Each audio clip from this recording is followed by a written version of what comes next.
What's up, guys? You know, it feels good finally to be a world champion. This is something I've been dreaming of since I was 7 years old. This is the most richest history of bout you could get. 147 welterweight champion, WBC champion of the world. That's legendary. Oscar held that bout. Floyd's held that bout. Everybody's held that bout, and now Ryan Garcia is holding that bout. Honestly, this feels like a dream come true, and I couldn't be more happy and blessed right now. Ryan, what were your thoughts on the first knockdown? You said what? What were your thoughts on the first knockdown in the first round? I was just calm. I was working on my right hand pretty much the whole camp. And I really didn't even throw left hooks. I just kind of was focused because I knew they were going to be preparing for the left hook. All Ryan Garcia has left hook. So, you know, it was kind of common sense just to keep firing that right hand. When I dropped him, I said, man, am I going to really get him out of here in the first round? That's pretty crazy. But I knew he was a champion, and he was going to just let it go that easy. So just stayed focused and went back to the jab. Ryan, what it means to win that belt? How did your dad want to show how special was it?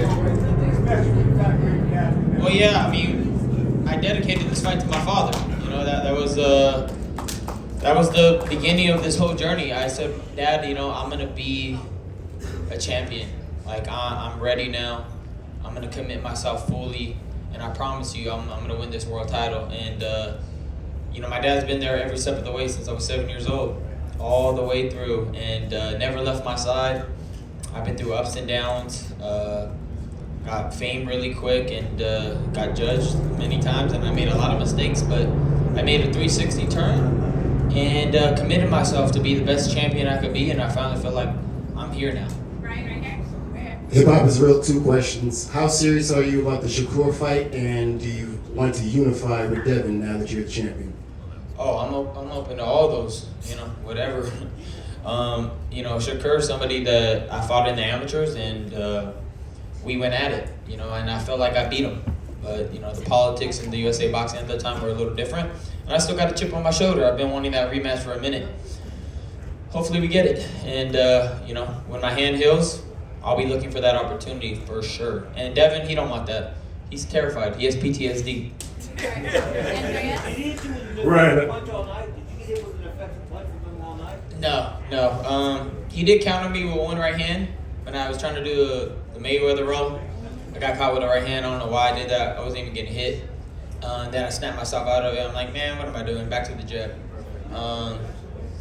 And yeah, I just got a little too confident. I was kind of playing around too much, and I got caught with one shot. But, you know, Mario, I just kind of was getting his timing really fast. Like, I had it quick, and I could tell he was tentative. He didn't want to mess with my speed at all. Once I feinted him a couple times, he was like just there for me, and I took advantage of it. Andres? Right here. Andres from ESPN. When we talked before, you talked about wanting to be the best version of yourself. Do you feel like that you've reached the level that you've not been at before in your career? Is this your finest performance? I don't know. That's for you guys to say. I mean, I'm always going to love the Luke Campbell one. That's like one that's always stick to my heart that I had to fight through, got knocked down, was dazed. So that was always going to be up there for me, but this was my most mature performance for sure. And my speed was on point, my jab was on point. A lot of things were on point. I mean, I pretty much did what I was doing in camp. Just to everybody, just like staying. I realized like I'm really faster than everybody. Why am I even like moving? I could just stay right there. Counter, scare them. Like, you know, like why do I even need to move? Like I'm quick. Like when I'm in shape and like on fire, like I'm really quick. Can you also speak to, like, the last couple of years have been really tough for you, coming through everything that you went through, getting this win, finally becoming a world champion.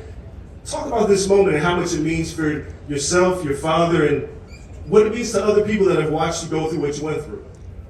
Man, it was a very, very dark time. It's like that passage in the Bible by David. He said, I walked through the valley of the shadow of death. That's how I felt like. You know, I was in a very dark place.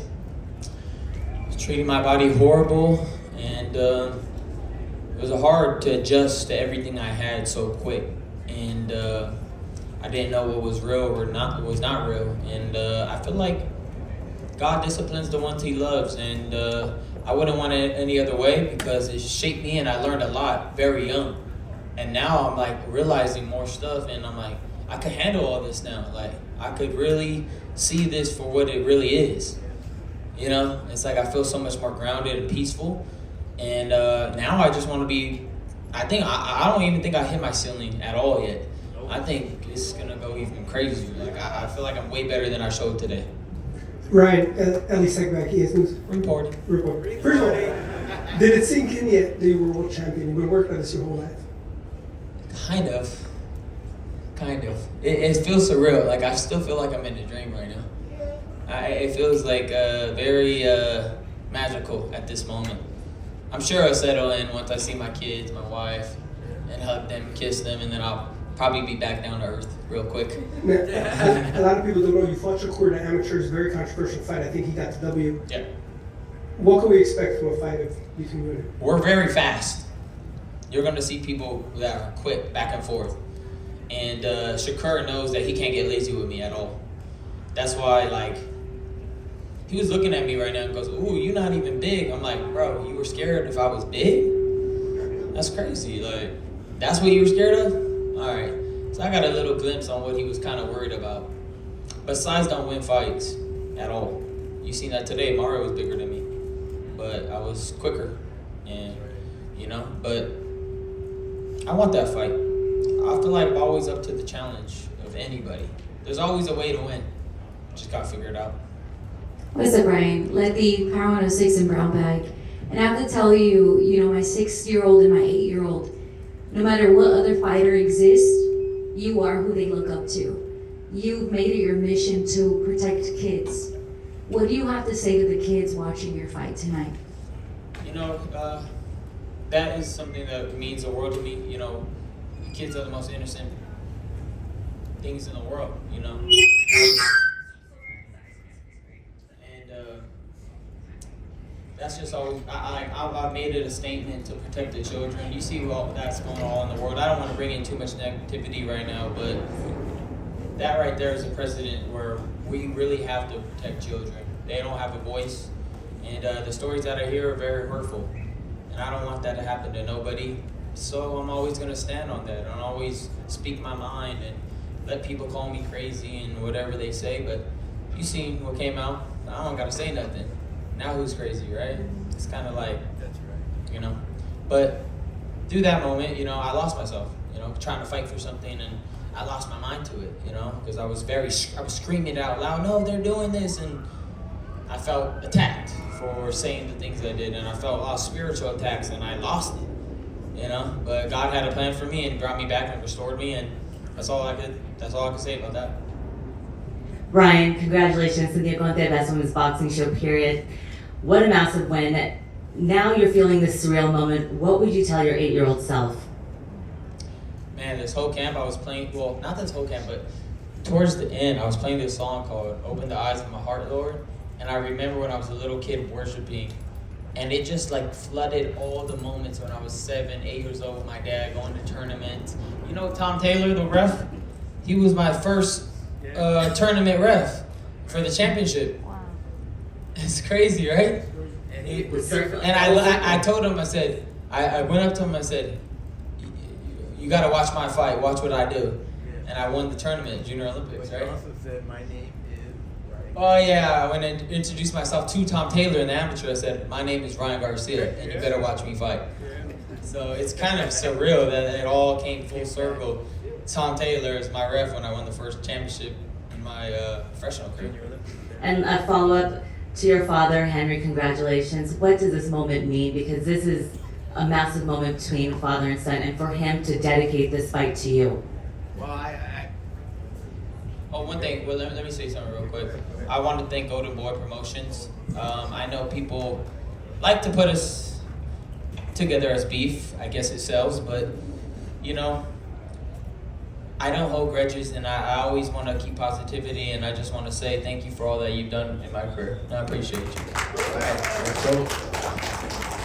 Well, the answer to your question is, yeah, I know he did it for me, but I told him before, we had dinner last night, and I said, "You know what, Ryan?" I said, "I appreciate that." I said, "But you know what? you've already won for me. I said, you won all these tournaments. You won all these, fights, professional fights. I said, I've had to humble myself as a father, so I let other trainers train him. What father does that when he's undefeated? But the main thing, I said, you know what? Do it for yourself. Because I know if anybody knows my son, it's me. And I know how hard he works. So for all those people that were criticizing him and hating on him, it gives me so much satisfaction. Because they don't know him. No, I'm serious. They don't know my son. I know my son. Okay? And every father should know their son. Like I do. And thank you, Golden Boy, and thank you, Lupe. Oh, yeah. Shout out, Lupe. I can't forget about Lupe. Shout out my team. Shout out my team. Oscar. PJ. My new man guy. Everybody's like, oh, you just bring him. You guys don't know. Like, PJ's the man. PJ know how to hit the mids. He's a beast. Don't forget PJ. I know a bunch of fighters are going to be asking for PJ. PJ, come on. We got it. Hey, Donnie, my strength and conditioning coach. Y'all seen how ripped I was. We worked day in and day out. We paid attention to diet crazy. We were insane with it. We had so many talks nonstop. I learned so much about your body and what you need to put in order for it to move. I didn't even pay attention to that shit before. I used to just step into the ring and just start swinging.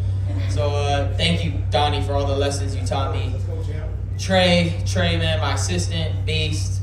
My PR team, Michelle, Sarah, the best. And everybody on the squad. Jason, right here. Adam W. I see him out there. Funniest guy on the internet. But everybody part of my team did great. And A plus for sure by my team. Definitely. I want to give it up to you guys. You guys did great. Ryan Kevin Garcia down here in the front. Two questions for you. First question, can you talk about how much sweeter, if at all, this victory was, being that Joe Goosen was in the other corner? I mean, it doesn't make it too much sweeter. I mean, Joe, it just doesn't really move me too much that it was because of Joe. I mean, it bugged me at first, but I mean, what are you gonna do about it? I had 2 months to get over it, so it's really nothing. But he did try to get in my head in that one of the rounds, and I started looking at him every time I hit Mario. Bye bye. How did he try to get in your head? He was just saying, "Oh, that was nothing. Oh, he only has a hook." Blah blah blah, and I was just like, "Bro," and I had to stop and just be like, "All right, bing bing, bing bing, bing," with my hurt hand too. But I was so mad and irritated, I started throwing it even though it was hurting. I was like, "Fuck it, da." Last question for me. You spoke about a little while ago, Devin Haney, and one thing he said recently, he said the rematch wouldn't happen because you had dropped out of VADA. Can you just right here, right now, clarify that so that there's no impediment to the fight? Let me answer that question. I mean, just look. Let me answer that question. You think I got an ID? Like, bro, this is a blood word. Let me Please. answer that question. People say all kinds of nonsense, but Ryan's been doing testing his entire career. He's fought for interim titles. When he fought Tank Davis, we were doing VADA testing, and it wasn't for a title.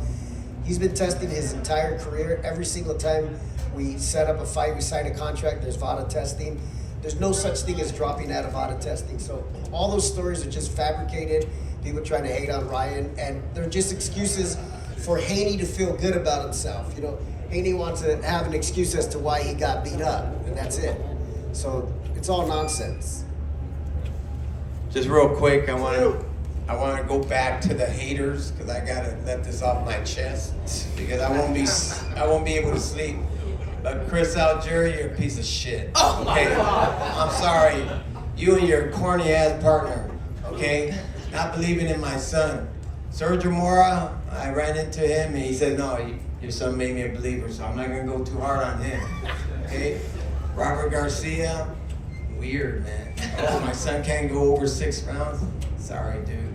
Okay? I know you're okay, but you don't know my son. So, you know what? Screw all you haters. I'm sorry, but it gives me satisfaction to say that my son is a WBC welterweight champion. And with that is the conclusion of our press conference. Thank you. Last one. Right.